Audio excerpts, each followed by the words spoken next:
বন্ধুরা, আজকের আমার ভিডিওর বিষয়বস্তু হলো বর্ষায় অ্যাডেনিয়াম গাছের পরিচর্যা। এই বর্ষায় যদি তোমাদের বাগানের অ্যাডেনিয়াম গাছগুলোতে কোনো রকম কোনো কুঁড়ি না আসে, তাহলে কোন কোন ঘরোয়া ফার্টিলাইজার আমরা অ্যাডেনিয়াম গাছে প্রয়োগ করতে পারবো। অ্যাডেনিয়াম গাছের যদি কডেক্স এই অতিরিক্ত বৃষ্টির জন্য পচে যেতে শুরু করে, তাহলে আমরা এই সময় কি করতে পারি। অ্যাডেনিয়াম গাছের নতুন চারা গাছ কোন মিডিয়াতে প্রতিস্থাপন করতে হবে, তাছাড়া আর কোন কোন উপায়ে অ্যাডেনিয়াম গাছের চারা তৈরি করা যায়, সব কিছু ডিটেলসে বলবো আজকের এই ভিডিওতে। তাই আজকের এই ভিডিওটা কেউ স্কিপ করে দেখো না বন্ধুরা, স্কিপ করে দেখলে অনেক কিছুই কিন্তু মিস করে ফেলবে। নমস্কার, আমি লাবণী, আমার বাগানে তোমাদের সবাইকে জানাই স্বাগত। অ্যাডেনিয়াম হলো গ্রীষ্মকালীন একটি ফুলের গাছ। অ্যাডেনিয়ামের অপর নাম মরু গোলাপ। গ্রীষ্মকালে অ্যাডেনিয়াম গাছে প্রচুর পরিমাণে ফুল ফোটে, কিন্তু বর্ষাকালে আর শীতকালে ফুলের পরিমাণ অনেকটাই কমে যায়। তবে আজকের ভিডিওতে আমি যে টিপসের কথা বলবো, এই টিপসগুলো যদি তোমরা ফলো করতে পারো, তাহলে তোমাদের বাগানেও কিন্তু এই বর্ষাকালে প্রচুর পরিমাণে ফুল ফুটবে। অ্যাডেনিয়াম গাছ অতিরিক্ত জল একেবারেই পছন্দ করে না। তা বলে একেবারে যে জল দিতে হবে না তা নয়, জল সঠিক পরিমাণে দিলে তবেই কিন্তু অ্যাডেনিয়াম গাছের কডেক্স ভালো থাকে, অ্যাডেনিয়াম গাছে প্রচুর পরিমাণে ফুল আসে। তবে এই বর্ষাকালে যেহেতু সবসময় বৃষ্টি হয়, যে কারণে আমাদের গাছে কুঁড়ি আসতে চায় না, গাছে শুধুমাত্র গ্রোথ হয়, গাছে কুঁড়ি আসে না। আর যদিও বা গাছে কুঁড়ি আসে, সেই কুঁড়ি কিন্তু ফাঙ্গাসজনিত কারণে শুকিয়ে ঝরে পড়ে। তাই অতিরিক্ত বৃষ্টির মধ্যে যদি কুঁড়ি আসার পর তোমরা গাছগুলোকে রেখে দাও, বা যে গাছে কুঁড়ি আসছে না সেই গাছগুলোকেও যদি বৃষ্টির মধ্যে রেখে দাও, তাহলে গাছে কিন্তু কুঁড়ি কম আসবে। তাই তোমরা যে যেখানে থাকো সেখানে যদি প্রচুর পরিমাণে বৃষ্টি হয়, প্রতিদিন যদি প্রচুর মাত্রায় বৃষ্টি হয়, তাহলে গাছগুলোকে একটা পলিথিনের শেড বানিয়ে সেখানে রাখো, অথবা তোমরা শেডের মধ্যে রাখতে পারো যেখানে বৃষ্টির জল কম পাবে কিন্তু সূর্যের আলো পাবে। তো সূর্যের আলো কিন্তু এই গাছের জন্য অত্যন্ত প্রয়োজন। সূর্যের আলো কম পেলে গাছে ফুল কম আসে, গাছের গ্রোথ কম হয়। এতক্ষণ তো বললাম টিপস নাম্বার 1, এবার আসি টিপস নাম্বার 2। বর্ষাকালে গাছে ফুল কম হয়, কিন্তু সবসময় আমাদেরকে লক্ষ্য রাখতে হবে গাছের কডেক্স ভালো আছে কিনা। বর্ষাকালে যদি আমাদের গাছের কডেক্স ভালো না থাকে, তাহলে পরবর্তী সময় কিন্তু আমরা গাছ বাঁচাতে পারবো না। তাই অতিরিক্ত বৃষ্টি হলে যদি তোমাদের বাগানে শেড না থাকে, যদি পলিথিনের শেড তৈরি করতে না পারো, সেক্ষেত্রে নর্মাল একটা পলিথিন নেবে এবং পলিথিন দিয়ে তোমরা খুব সাবধানে কডেক্সের ওপর থেকে একটু বেঁধে দেবে। ওপরে কডেক্সের ওপরে একবার বেঁধে দেবে, আর নিচের দিকে টবের কিনারা বরাবর একবার বেঁধে দেবে। তো এইভাবে একটু টাইট করে বেঁধে দিলে অতিরিক্ত বৃষ্টির জল কিন্তু টবের মিডিয়াতে পড়বে না। বিশেষ করে যে সমস্ত অ্যাডেনিয়াম গাছ মাটির মিডিয়াতে আছে এবং দেখা যাচ্ছে যে অতিরিক্ত বৃষ্টির পর মিডিয়াতে জল জমে থাকছে, জল বাইরে ড্রেনেজ হোল দিয়ে বাইরে বেরোতে অনেকটা সময় লাগছে, সে সমস্ত গাছে কিন্তু এরকমভাবে পলিথিনের কভার করে দেবে। বৃষ্টি হয়ে গেলে আবার পলিথিনের কভার খুলে দেবে, তাহলে দেখবে অতিরিক্ত বৃষ্টি হলেও কডেক্সের কোনো রকম কোনো ক্ষতি হচ্ছে না। এবার আসি টিপস নাম্বার 3। বন্ধুরা, এই সময় যে কাজটা একেবারেই করা যাবে না, অ্যাডেনিয়াম গাছের হার্ড প্রুনিং। অ্যাডেনিয়াম গাছের হার্ড প্রুনিং করার সময় হলো ফেব্রুয়ারি মাস। এই সময় যদি তোমরা অ্যাডেনিয়াম গাছের হার্ড প্রুনিং করো, তাহলে কিন্তু আবহাওয়ায় যেহেতু ময়েশ্চার আছে, গাছের ফাঙ্গাস লাগবে এবং সম্পূর্ণ গাছটা হঠাৎ করেই মারা যাবে। Tips number 4। বন্ধুরা, এই সময় টবের মিডিয়াতে প্রচুর পরিমাণে আগাছা হয়, তো এই আগাছাগুলোকে কিন্তু সবসময় তুলে ফেলবে। টবের মিডিয়াতে যেন কখনোই কোনো রকমভাবে আগাছা না হয়। এই অতিরিক্ত আগাছা থাকলে গাছের কিন্তু কোনো রকম কোনো বৃদ্ধি হবে না, গাছে যে খাবার প্রয়োগ করবে সেই খাবার কিন্তু আগাছাতেই খেয়ে নেবে।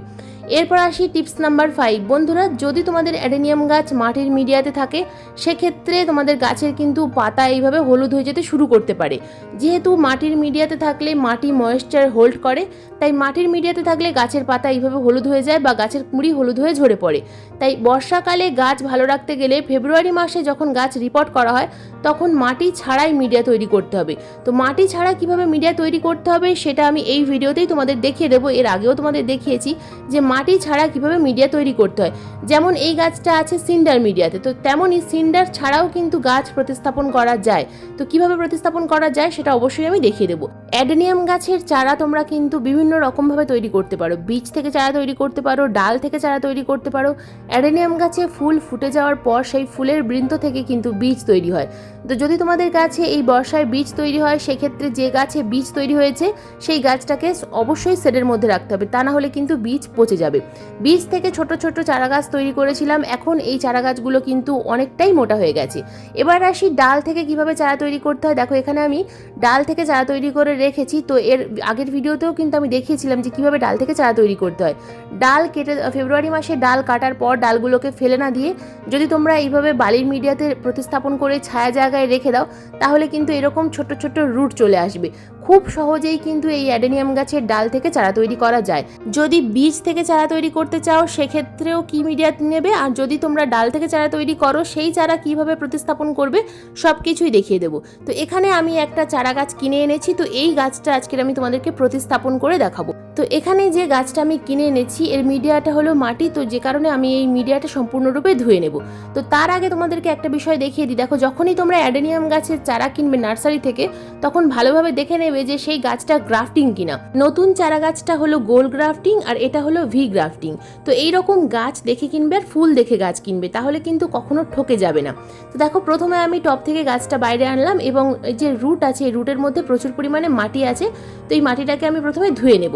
কর্ডেক্সটা নরম হয়ে আছে, তো প্রথমে দেখে নিতে হবে যে গাছ কেনার সময় কর্ডেক্স যদি নরম হয় তখন প্রথমে গাছের যে স্কিনটা তোমরা তুলে দেখে নেবে যে স্কিনটা সবুজ কিনা। যদি সবুজ না হয়ে কালো হয় সেক্ষেত্রে কিন্তু সেই গাছ কখনোই নেবে না, তার কারণ কর্ডেক্সের ভিতরে ফাঙ্গাস লেগে গেছে এবং পচে গেছে।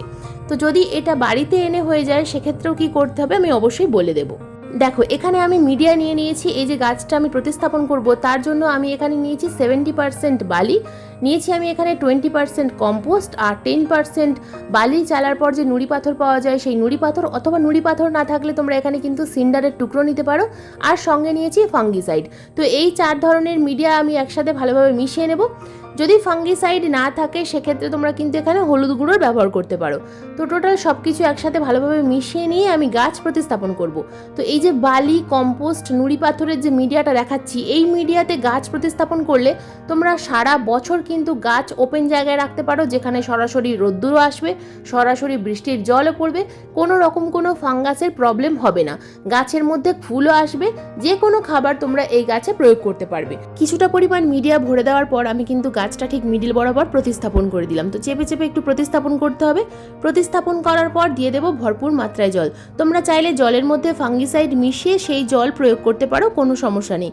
টোটাল মিডিয়াটা খুব ভালোভাবে ভিজিয়ে দিতে হবে। দেখো, যেহেতু বালির মিডিয়া তাই জল দেওয়ার পর সঙ্গে সঙ্গেই কিন্তু জল ড্রেনেজ হোল দিয়ে বাইরে বেরিয়ে যাচ্ছে। তো গাছ আমি প্রতিস্থাপন করে ফেললাম। তো এই গাছে এখন কোনো রকম কোনো খাবার প্রয়োগ করা যাবে না, অন্তত পক্ষে 15 থেকে 20 দিন পর গাছে খাবার প্রয়োগ করতে হবে। যেহেতু কম্পোস্ট দিয়ে গাছ প্রতিস্থাপন করেছি তাই এই মুহূর্তে কোনো খাবার দেওয়ার প্রয়োজন নেই। তো এই একই মিডিয়ায় গাছ আমি আগে থেকে প্রতিস্থাপন করে রেখেছি। দেখো, গাছের মধ্যে কুঁড়িও চলে এসছে। তো এই মিডিয়াতে যে ফুল আসবে না তা কিন্তু নয়, গাছে প্রচুর পরিমাণে ফুল আসবে এবং গাছ কখনোই কোনো রকমভাবে ফাঙ্গাসজনিত কারণে মারা যাবে না। এর আগেও ভিডিওতে আমি কিন্তু এই মিডিয়াতে গাছ প্রতিস্থাপন করা তোমাদের দেখিয়েছি। তোমরা যারা পুরনো বন্ধু তোমরা নিশ্চয়ই জানো এই গাছগুলোর সাইজ কেমন ছিল আর এখন এই গাছগুলোর সাইজ কত লম্বা হয়ে গেছে এবং গাছের মধ্যে কিন্তু আবারও কুঁড়ি এসছে। তো এই মিডিয়াতে তোমরা গাছ নিশ্চিন্তে প্রতিস্থাপন করতে পারো, কোনো রকম কোনো সমস্যা হবে না। এবার আসি খাবার প্রয়োগের কথায়। প্রতিস্থাপন করার অন্তত 15 থেকে 20 দিন পর কি খাবার দেবে অথবা পুরনো গাছে কি খাবার দেবে। তো খাবার দেওয়ার আগে যে কাজটা করতে হবে সেটা হলো নিড়ানির সাহায্যে ভালোভাবে মাটি খুশে নিতে হবে। তো দেখো, যেহেতু আমি গাছ শেডের মধ্যে রেখেছিলাম যে কারণে আমার টবের মিডিয়া কিন্তু অনেকটাই শুকনো আছে। যদি তোমাদের টবের মিডিয়া ভেজা থাকে সেক্ষেত্রে প্রথমে 2-1 দিন একটু শেডের মধ্যে রেখে দেবে। যখন মাটি সামান্য শুকিয়ে যাবে তখন তোমরা এই খাবার প্রয়োগ করতে পারবে। একেবারে ভিজে মিডিয়াতে দেবে না, সামান্য শুকনো করে তারপর গাছে খাবার প্রয়োগ করতে পারবে। কারণ এখন আমি জানি সব জায়গায় অনবরত বৃষ্টি হচ্ছে, তোমরা গাছে খাবার দিতে পারছো না, তোমরা অনেকেই কমেন্টে জানাচ্ছ। তো যে কারণে বলছি সামান্য শুকনো করো, শেডের মধ্যে গাছ রাখো, তারপর গাছে খাবার দাও। তো প্রথম যে খাবারটা আমি এখানে দেবো সেটা হলো ডিমের খোসার গুঁড়ো। বন্ধুরা, এই সময় গাছে আমাদেরকে ফসফরাস সমৃদ্ধ খাবার বেশি দিতে হবে। এখন অতিরিক্ত মাত্রায় নাইট্রোজেন সমৃদ্ধ খাবার দিতে যাবে না, কারণ এখন বৃষ্টি হচ্ছে আর বৃষ্টির জলে তোমরা সবাই জানো যে প্রচুর মাত্রায় নাইট্রোজেন থাকে। তো যে কারণে এখন শুধুমাত্র আমরা ফসফরাস, ক্যালসিয়াম সমৃদ্ধ খাবার গাছে বেশি মাত্রায় প্রয়োগ করব। তো এখানে আমি একদম সম্পূর্ণ ঘরোয়া খাবার দিয়ে দিলাম। এটা দিলাম আমি ডিমের খোসার গুঁড়ো। 1 চামচ পরিমাণ ডিমের খোসাকে ভালোভাবে গুঁড়ো করে, কাঁচা ডিমের খোসা ভালোভাবে গুঁড়ো করে টবের মিডিয়াতে প্রয়োগ করলাম। ডিমের খোসার গুঁড়োর সঙ্গে আমি দিয়ে দেবো এখানে 1/2 চামচ পরিমাণ হলুদ গুঁড়ো। হলুদ গুঁড়োর পরিবর্তে তোমরা কিন্তু এখানে ট্রাইকোডার্মা ভিরিডি প্রয়োগ করতে পারো। বন্ধুরা, যদি তোমাদের কাছে ডিমের খোসার গুঁড়ো না থাকে, যদি ডিমের খোসা দিতে অসুবিধা হয় সেক্ষেত্রে তোমরা কিন্তু এখানে প্রোম ব্যবহার করতে পারো অথবা ডিএপির দানা ব্যবহার করতে পারো। ডিএপি যদি দাও সেক্ষেত্রে কিন্তু ট্রাইকোডার্মা ভিরিডি ব্যবহার করা যাবে না, যেহেতু ডিএপি রাসায়নিক, তাই তোমরা প্রোমের সাথে ট্রাইকোডার্মা ভিরিডি দিতে পারো। তো এই খাবার দেওয়ার পর দিয়ে দিলাম ভরপুর মাত্রায় জল।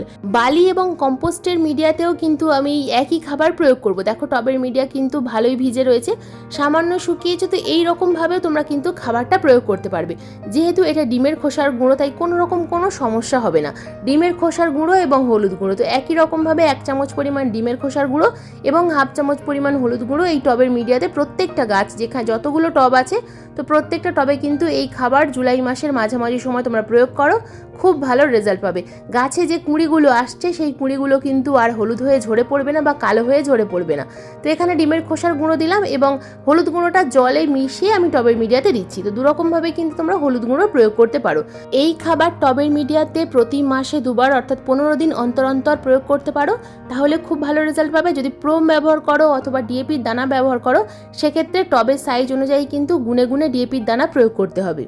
বন্ধুরা, মিডিয়াতে খাবার প্রয়োগ করার পাশাপাশি যদি তোমাদের কাছে 0-52-34 এই এনপিকে খাবারটা থাকে তাহলে তোমরা গাছের পাতায় কিন্তু স্প্রে করতে পারো প্রতি মাসে 2 বার 15 দিন অন্তর অন্তর। কারণ এখন গাছের ফসফরাস এবং পটাশিয়াম এই দুটোর কিন্তু অত্যন্ত বেশি প্রয়োজন। নাইট্রোজেন সমৃদ্ধ কোনো খাবার এখন প্রয়োগ করার কোনো প্রয়োজন নেই। যদি থাকে এই এনপিকে খাবার তাহলে প্রয়োগ করবে, না থাকলে প্রয়োগ করার প্রয়োজন নেই। কিন্তু বন্ধুরা অবশ্যই তোমরা 10 দিন অন্তর অন্তর গাছের পাতায় ফাঙ্গিসাইড স্প্রে করবে। বৃষ্টি থামলেই তোমরা ফাঙ্গিসাইড স্প্রে করবে, কারণ অ্যাডেনিয়াম গাছে বর্ষাকালে ফাঙ্গাস প্রবলেম খুব বেশি হয়। আর এই সময় কিন্তু একেবারেই কোনো ডাল কাটাই ছাটাই করতে যাবে না, তাহলে কিন্তু গাছের ক্ষতি হবে। বন্ধুরা, এই ছিল বর্ষায় অ্যাডেনিয়াম গাছের A to Z পরিচর্যা। স্টেপ বাই স্টেপ অনেক কিছু দেখাতে গিয়ে ভিডিওটা অনেকটা বড় হয়ে গেছে, তাই সবার কাছে একটাই অনুরোধ, ভিডিওটা একটু ধৈর্য সহকারে দেখো। ভিডিওটা দেখলে অনেক কিছু জানতে পারবে, তো স্কিপ করে অর্ধেক দেখলে কিন্তু অনেক কিছুই অজানা থেকে যাবে। তো বন্ধুরা, যদি আজকের ভিডিওটা তোমাদের ভালো লেগে থাকে তো প্লিজ একটা লাইক করো, শেয়ার করো, হাইপ করো। চ্যানেলে যদি নতুন বন্ধু হয়ে থাকো চ্যানেলটাকে প্লিজ সাবস্ক্রাইব করে পাশে বেল আইকনটা প্রেস করে রেখো এরকম নিত্য নতুন বাগান সংক্রান্ত ভিডিও দেখার জন্য। তোমাদের একটা লাইক আর সাবস্ক্রাইব পরবর্তী ভিডিও বানানোর কিন্তু অনুপ্রেরণা যোগায়। তো আজকের এই ভিডিওটা সম্পূর্ণ মনোযোগ দিয়ে দেখার জন্য তোমাদের সবাইকে জানাই অসংখ্য ধন্যবাদ।